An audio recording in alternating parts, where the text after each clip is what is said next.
হরে Krishna viewers, আজ আমরা এসেছি নিমাইয়ের মাসির বাড়ি।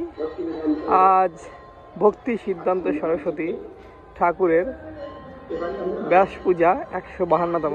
আপনারা দেখতেই পাচ্ছেন।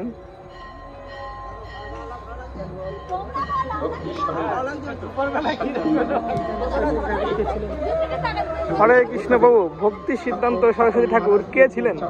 ভক্তি সিদ্ধান্ত সরস্বতী ঠাকুর প্রপাত ছিলেন গৌরীয় সিংহ পুরুষ, যা গর্জনে সমস্ত গৌরীয় মঠগুলা এমন কম্পিত হতো, যার ওনার এমন কথার এমন পাওয়ার ছিল।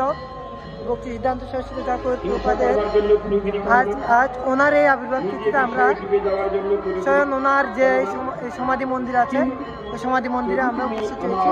এখন ওখানে আরতি কীর্তন হচ্ছে, আমরা ওদিকে যাবো, এখন দর্শন করাবো আপনাদের, তাই তো? হরি বল। তা আমাদের এই প্রভু খুব সুন্দরভাবে ব্যাখ্যা করলেন যে ভক্তি সিদ্ধান্ত সরস্বতী ঠাকুর কে ছিলেন, তিনি এই মহাপুরুষ। হরি বল। এটা হলো সেই ভক্তি সিদ্ধান্ত সরস্বতী ঠাকুরের সমাধি মন্দির। এখানে এখন আরতি চলছে।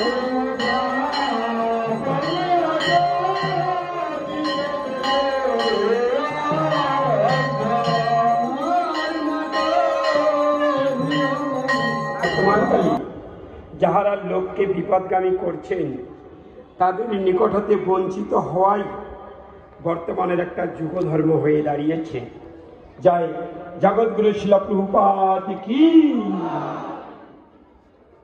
হরে কৃষ্ণ, জয় শ্রী রাধেশ্যাম। গুরবে গৌরচন্দ্রায় রাধিকায় তদালয়ে, কৃষ্ণায় কৃষ্ণ ভক্তায় তদ্ভক্তায় নমো নমঃ।